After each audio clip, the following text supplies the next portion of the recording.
तो बच्चों ये वीडियो जो है ये सेकंड पार्ट है और यू कैन से the continuation of the earlier one that is the sheet number 10. Okay, G43S10, right. और उसमें मैंने आपको बताया था कुछ टॉपिक्स हमने कवर किए थे from the toposheet questions, right. और अब इस वाले पार्ट में हम बाकी के टॉपिक्स कवर करेंगे. Actually specially it is meant for the boards, right. What type of questions you get in the board exams, just the same a similar type of, you can say, questions we'll be discussing and under the same headings. Okay, now we have discussed a few topics in the earlier video. अब इस video में सबसे पहली चीज जो सामने आ रही है that is the dendritic pattern और ट्रेलाइज्ड पैटर्न और रेडियल पैटर्न और द अंडरग्राउंड पैटर्न, राइट.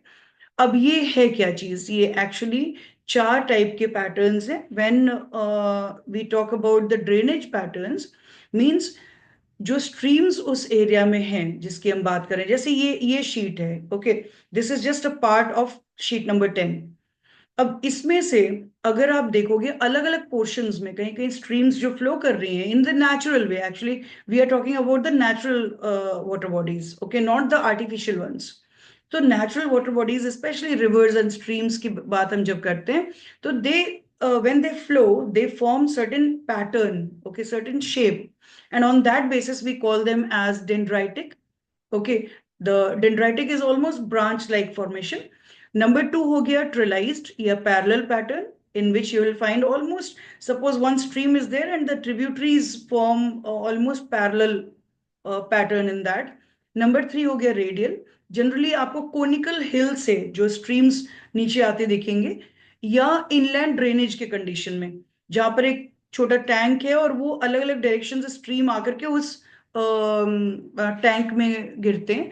तो उस केस में आप देखोगे it forms almost, the pattern is almost like from the centre as we draw the radii in different directions. Okay, similar pattern is formed in that case, so that's why that is called by the name radial pattern. Okay, और एक और होता है बच्चों इसमें जो आपको generally उस एरिया में ज्यादा करके दिखेगा जहां पर डेजर्ट टाइप कंडीशंस हैं या जहां सैंड ड्यून्स हैं. तो वहां पर आप देखोगे स्ट्रीम नॉर्मल जो ब्लैक जो स्ट्रीम्स यहाँ पर शो किया हुआ है ना, ये स्ट्रीम्स मूव करते करते एक पॉइंट पर जाकर के जो है वो ब्रोकन लाइंस में कन्वर्ट हो जाते हैं. That is only called as the, you can say, underground pattern और the disappearing pattern, or it is also called by one more name, intermittent pattern.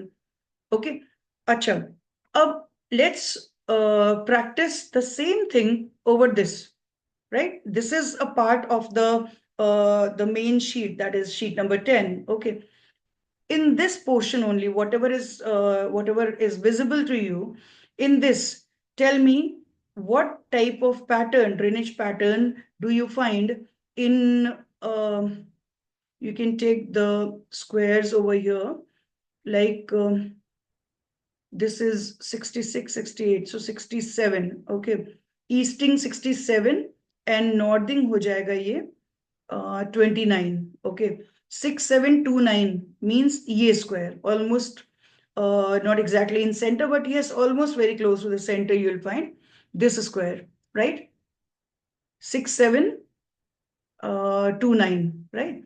अब इसमें आप बताइए what type of pattern is being formed by the streams. This is actually radial pattern. Okay, can you see this? Because hilly areas में ज्यादा chances होते हैं radial pattern के मिलने के. ओके, और ये हिली एरिया पूरा है, right. You can say how do we know about the hilly area, because so many close contours are there that shows a higher altitude in that case. Okay, तो यहां पर क्या है, यहाँ इस पर्टिकुलर स्क्वायर की अगर हम बात करते हैं, the streams are going in different directions, right, and that is only what we are talking of radial pattern. Clear. तो एक तो ये हो गया. नंबर टू आप देखिए ट्रेलाइज्ड पैटर्न. अगर हम देखें ट्रेलाइज्ड पैटर्न आपको यहाँ पर दिख सकता है इसमें, yes, the square 6629, right, 6629, you can see here. Almost सारे जो स्ट्रीम्स हैं they are flowing in, not exactly, but almost parallel formation is there, right? तो ये एक आप ले सकते हो, दिस इज एक्चुअली ट्रिलाइज्ड और parallel pattern. Clear? Same way, if anywhere the branch like formation is being formed, that is, you can see here this one, that is 6 7 6 7 2 6. Okay, this square, इसमें आप देख सकते हो the branches are there, right? And they are actually, the tributaries are joining in such a manner that they are forming a shape just like branches of a tree. Okay, so this is no doubt, this is actually dendritic pattern.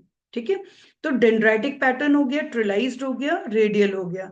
And intermittent pattern actually यहाँ पर आपको शायद ना मिले. जहां भी जो desert areas हैं, सपोज द सैंड ड्यून्स हैं, या ऐसे मतलब उन एरियाज में जहां पर लाइमस्टोन ज्यादा है, वहां पर चांसेस ऑफ ये जो intermittent drainage pattern is more. Okay, now come to the next thing. Now the next thing we have to discuss is the settlement pattern. Okay, एक तो ड्रेनेज पैटर्न हो गया, एक settlement pattern.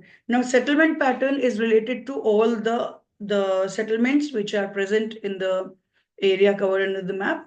Okay, now if I ask you, like at Anadra, right? सबसे पहला question तो बच्चों इसमें अक्सर आता है कि कौन सा सेटलमेंट यहाँ पर सबसे इंपॉर्टेंट है इन दिस शीट. ओके, तो उसके लिए कुछ कंडीशंस आपको ध्यान में रखने पड़ेंगे. सबसे पहली चीज, the area covered by that settlement, right? कोई भी सेटलमेंट जब आप सबसे इंपॉर्टेंट बोलने जा रहे हो, तो उसके पहले आपको कुछ एविडेंसेस, बिकॉज कभी कभी ये लोग पूछते भी हैं कि give evidences in support of your answer, और नहीं पूछते हैं तो भी you have to be very sure कि आपका आंसर जो है वो सही है. ठीक है, तो उसके लिए आप जैसे एक शीट में कई सारे सेटलमेंट्स आपको दिख रहे हैं, how to find it out कि कौन सा सबसे इंपॉर्टेंट है. तो उसके लिए एक सबसे जरूरी चीज आपको ध्यान रखनी है कि the settlement is actually well connected with the other different settlements और the rural areas by road और मेटल रोड. ओके, तो यहां पर आप अगर देखो, अनाद्रा जो है, अनाद्रा एंड इवन जो नेक्स्ट सेटलमेंट है, these are connected by the national highways. Okay, तो national highway, state highway जो भी बने हुए हैं यहाँ पर, these all are actually the proof that these settlements are well connected with the other ones in the close by, right? तो एक तो ये हो गया. Number 2, all the other facilities, like कोई भी settlement का सेकंड हो जाएगा साइज ऑफ इट. ओके, कोई भी सेटलमेंट का साइज कितना बड़ा है. सपोज एक सेटलमेंट है बहुत बड़ा एरिया कवर कर रहा है, और एक सेटलमेंट बिल्कुल छोटा सा एरिया कवर कर रहा है, तो naturally at the first glance we can say that the area which is more, okay, that settlement is going to be more important. ठीक है बच्चों, तो एक हमारा हो गया if it is well connected with the other places. Number 2 हो गया the size of it, the area covered. Okay, number 3 आप इसमें दे सकते हो जो भी फैसिलिटीज हैं, right? The basic amenities or basic facilities which are present at that particular settlement. Okay, that always attract the people more and more towards it, right? तो basic facilities क्या है वहां पर, उसके बेसिस पे वो एक इंपॉर्टेंट पॉइंट हो जाता है in finding it out that which settlement is more important. Clear? तो फैसिलिटीज कौन कौन से यहाँ पर, सपोज अनाद्रा, राइट? इस पूरे पोर्शन में जो हमारे सामने यहाँ पर स्क्रीन पर है, राइट, शीट नंबर 10 का ये पार्ट हमने लिया सपोज, तो इसमें आप देख सकते हो Anadra is the most important settlement we can find, right? Number 1, area wise it is the largest area covered under this, right? Anadra के अंडर में जितना एरिया कवर्ड है, that is the largest one. Number 2, you can say it is well connected with the other settlements by the national highways, state highways, and the other roads. Clear? Number 3, it is having various facilities, basic facilities like you can see here, police chowki is there, right? Then dispensary is there. Got it? Post office is there. तो ये कुछ कुछ ऐसे facilities हैं बच्चों जो आप इसमें मेंशन भी कर सकते हो. अगर वो पूछे तो ठीक है, यू कैन गिव दैट. नहीं पूछते हैं तो भी आपके माइंड में ये चीज रहना चाहिए कि कौन कौन सी फैसिलिटीज यहाँ पर हैं, right? More over it is getting the, you can see here the electricity supply. Okay, power line है, but yes, it is the unsurveyed poles we can find here. So this is not the power line which is actually having the pylons. Okay, तो एक तो ये point हो गया. अच्छा, इसके बाद नेक्स्ट आप ले सकते हो, यहाँ पर ये पूरा एरिया जो है, आउटर एरिया जो इसका है, ये पूरा येलो कलर्ड है, राइट? तो येलो कलर्ड होना मतलब क्या? Why it is so important? Yellow coloured area reflects the cultivable land. Okay, and moreover this entire area has no, you can see here, no contour line is crossing this, right? A major part is there where no contour line is there, and in certain other parts you'll find one or two contour lines at certain distance, right? Contour lines are crossing. You can see here one brown line is passing through this part and one line here. So the rest of the area where no contour lines are actually crossing through that part, that shows that this area is a flat surfaced land. Okay, तो अगर यहां पर एक next question आ जाता है बच्चों कि कौन सा occupation, what is the main occupation of the area covered, right? तो उसमें एक हाफ आप देख सकते हो इस पूरे शीट में जो आपके सामने नजर आ रहा है, इसमें से एक हाफ जो है आप देख सकते हो, वेस्टर्न हाफ जो है that is actually yellow coloured portion, right? And it is almost flat surfaced area, right? Moreover, you will find number of small blue dots you can see here. Okay, तो ये blue dots क्या है? Blue dots are actually the perennial lined wells, right? तो ये सारी चीजें क्या suggest करते हैं? कल्टिवेबल लैंड है, फ्लैट सरफेस्ड एरिया है, then for irrigation facility we are getting several wells are distributed all over, right? तो ये सारी चीजें इंडिकेट करते हैं कि यहाँ पर मेन ऑक्यूपेशन लोगों का कल्टीवेशन है, cultivation, farming, agriculture, what ever you can mention. Okay, so that is one part. Clear? अगर आप ईस्टर्न हाफ देखोगे, right, on the right side, you will find a major part is actually covered under greener green color, right? Green color, and moreover number of contour lines are passing through it, right? This shows a you can say steep slope. Southern part of it you can find here, contours are very close, that shows a steep slope, right? And at several places you'll find the contours are a little distant away from each other, so that is actually showing a gentle slope. Wherever it is like that, that shows the gentle slope. Clear? अब आप देखो बच्चों, यहां पर yellow coloured था left side में, that is the western half. Eastern half में आप देखोगे it is green coloured. Green coloured अगर है तो it is forested area, right? Green colour shows the forested area. Now what can be the occupation based on it? Occupation can be forestry, it can be forest based occupation. These are the terms you can mention as occupation. Clear? तो ये हमारे दो main occupations हो गए बच्चों, ठीक है? Number three आप लोगे, सपोज एक क्वेश्चन आ गया कि what is the main occupation of the people at Anadra. एक पर्टिकुलर सेटलमेंट का नाम दे दिया, ठीक है?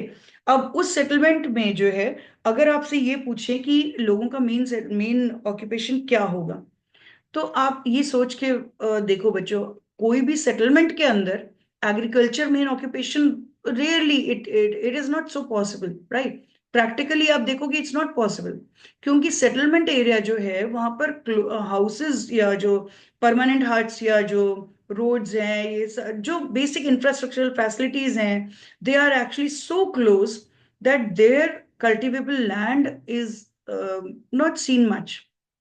ओके, तो कोई भी अगर सेटलमेंट एरिया है तो वहां का मेन ऑक्यूपेशन आप क्या मेंशन करोगे?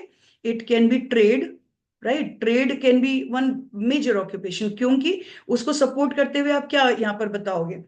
Trade, why it is an important occupation? Because it is well connected with the other settlements by metal roads, right? National highway, state highways, all these are connecting. Clear? एक तो ये हो गया. Number two, in such settlement areas you will find that tertiary activities are again an important occupation. Tertiary means even it includes trade within it. Okay, tertiary में include करते हैं बच्चों mainly जो job based जो occupation है, okay, suppose teaching है, then the medical services हैं, या आप जैसे कोई इंश्योरेंस या बैंकिंग सेक्टर है, राइट, या जैसे पुलिस स्टेशंस वगैरह जहां पर जो भी सर्विसेज प्रोवाइड करते हैं बच्चों, राइट, ये सारे आ जाते हैं हमारे टर्शरी सर्विसेज में, टर्शरी एक्टिविटीज में। ओके, तो ये आपका ऑक्यूपेशन बेस्ड ये टॉपिक कंप्लीट हुआ। अच्छा, एक और इसमें हमारा रह गया, that I must tell you. कहीं कहीं पर आप देखोगे यहाँ इस पोर्शन में तो, हाँ यहाँ पर है, आप देखो वेस्टर्न साइड में यहाँ पर दिया हुआ है ओपन स्क्रब लिखा हुआ, राइट। हमेशा ये याद रखना बच्चों, व्हाइट पोर्शन अगर कहीं पर है, ठीक है, कभी भी ग्रीन पार्ट में ओपन स्क्रब नहीं लिखा होगा, या येलो पोर्शन में नहीं लिखा होगा। Always open scrub you will find in such an area where you can get a white patch. Okay, white patch means that indicates the area with very low rainfall. Okay, and open scrub is no doubt it's a type of vegetation. ठीक है बच्चों, generally जहां पर बहुत कम rainfall होता है वहां पर ओपन स्क्रब आप देखोगे। ओपन स्क्रब होता क्या है एक्चुअली, बहुत सारे बुशेस वगैरह, थॉर्नी बुशेस एंड प्लांट्स होते हैं which can only survive in the very scanty rainfall areas, right. तो ओपन स्क्रब कहीं कहीं पर आपको यहां भी नजर आएगा। और ओपन स्क्रब अगर है, why I am actually telling you about that is, open scrub से रिलेटेड एक और ऑक्यूपेशन यहां मेंशन कर सकते हो आप, दैट इज एनिमल डोमेस्टिकेशन या कैटल रेयरिंग, राइट। जहां भी ओपन स्क्रब होगा वहां आप no doubt you can mention that animal domestication can be possible, it can be one of the occupations of the people there. Okay, तो ये सारे occupation based question हो गए आपके, right. Now let's talk about the next thing. अब इसमें देखो बच्चों, सबसे पहली चीज हमारा जो पैटर्न्स हैं, राइट, जो ड्रेनेज पैटर्न या सेटलमेंट पैटर्न दोनों हमारा कंप्लीट हो गया।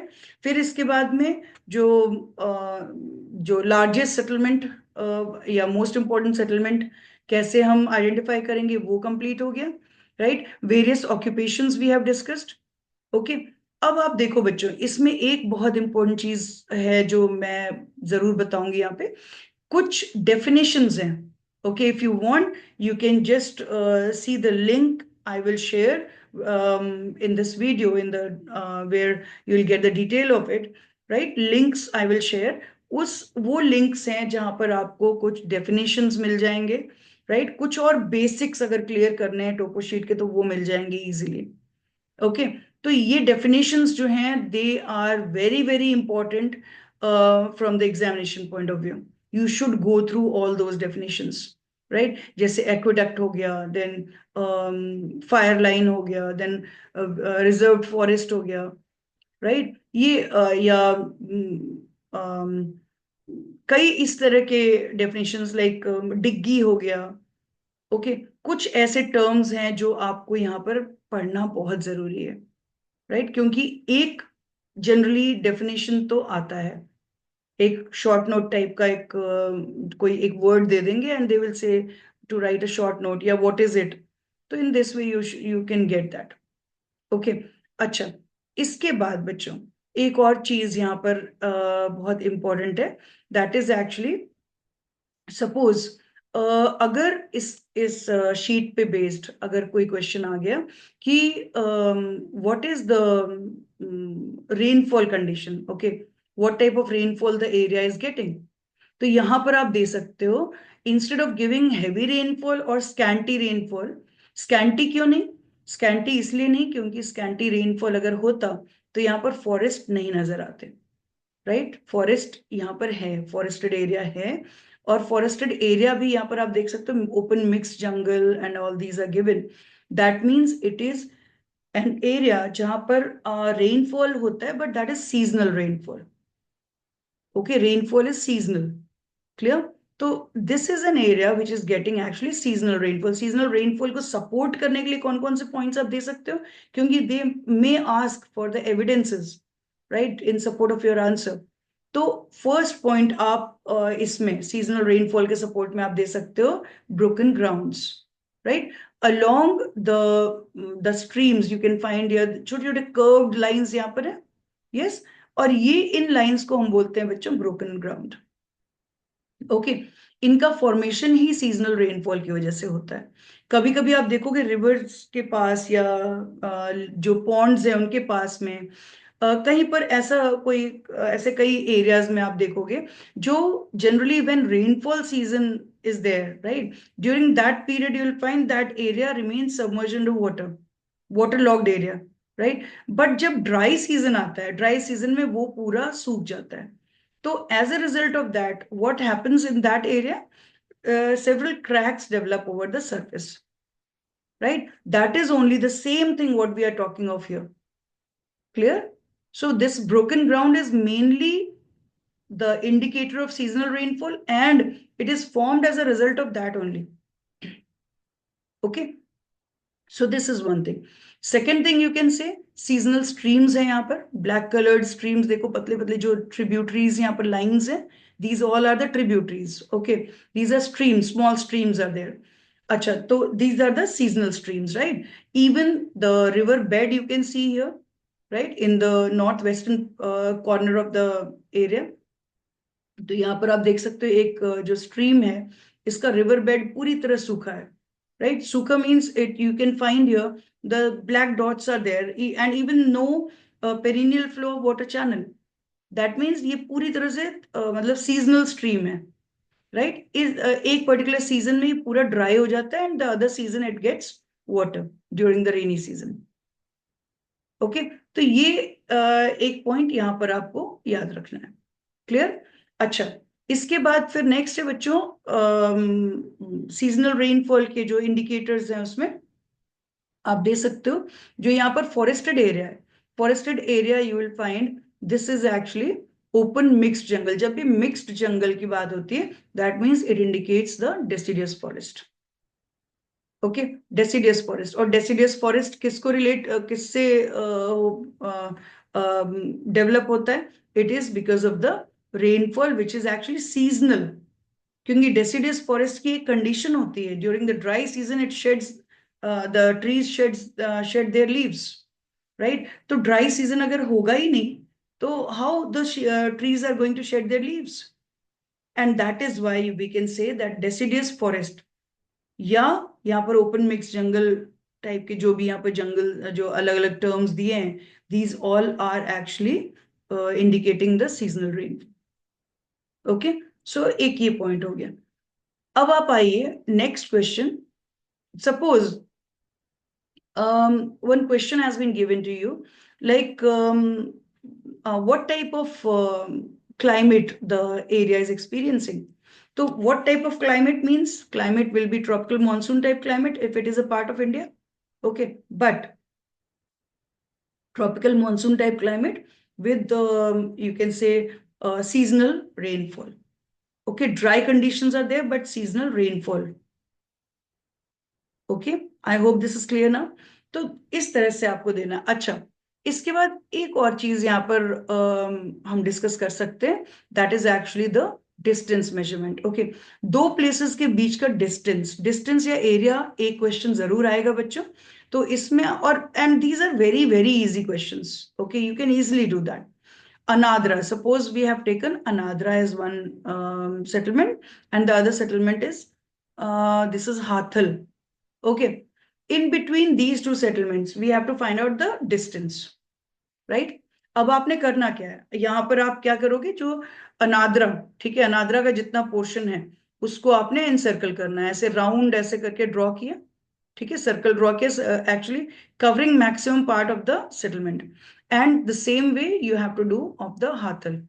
Now you just put one cross over that, okay, vertical and horizontal, and that will give you the intersecting point will give you almost the center of that circle, right? तो यहाँ जो centre आपको मिल रहा है हाथल पे वो, और दूसरा जो सेंटर मिल रहा है अनादरा पे, इन दोनों के बीच में आप स्केल रख करके मेजर करोगे, ठीक है। This is actually the shortest distance between the two places, shortest distance, right. Shortest distance को हम बोलते हैं डायरेक्ट डिस्टेंस, या शॉर्टेस्ट डिस्टेंस को हम एक और नाम से जानते हैं, that is called the crow fly distance. Right? Why do we call it as crow fly? Because हम ये मानते हैं बच्चों कि कभी भी कोई भी अगर बर्ड्स अगर दो प्लेसेस के बीच में मूव करते हैं, they always follow the shortest distance, right? Always they are going to follow the shortest distance. तो या इसी वजह से इसका नाम हमने दे दिया क्रो फ्लाई डिस्टेंस।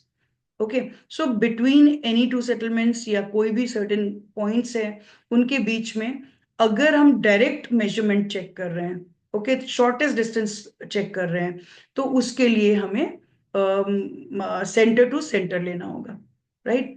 कभी कभी ऐसा हो सकता है कि जब दो प्लेसेस एक ही रोड पर है, मेटल रोड पर हैं, या दो प्लेसेस जो हैं they are connected by any car track, या मतलब कोई भी लाइन से कनेक्टेड है, तो उस केस में क्या होगा बच्चों, अगर हमें डिस्टेंस निकालना है तो we are going to put the thread right on the first settlement का सेंटर हम लेंगे, right? And we will follow the route slowly by with the help of by fingers you will adjust the thread along the route what is mentioned, okay? Because you cannot do any mistake, okay? You have to be so confident that there is not going to be any mistake from your side, okay? तो जैसा road है या जो भी car track है उसके along धीरे धीरे धीरे धीरे आपको थ्रेड लेकर के आगे बढ़ना है, ठीक है? उस पॉइंट तक पहुंचे जहां पर आप जो दूसरे सेटलमेंट की बात है, दूसरा सेटलमेंट जहां स्टार्ट हो रहा होगा उस पॉइंट तक हमको ले जाना है ये थ्रेड, ठीक है? और फिर आप पेन से धीरे से जरा सा उस पर मार्क कर लो, ठीक है? Now you have got certain measurement that you are going to measure with the help of the scale, right? But I must tell you one thing, beta. In this, the distance is measured in centimeters. So how to get that in kilometers? Because scale of this map is how much? Yes. What is the RF of the map? It is 1 is to 50,000. Okay, that means what? 1 centimeter is equals to half kilometer, right? या 2 centimetre equals to 1 kilometre.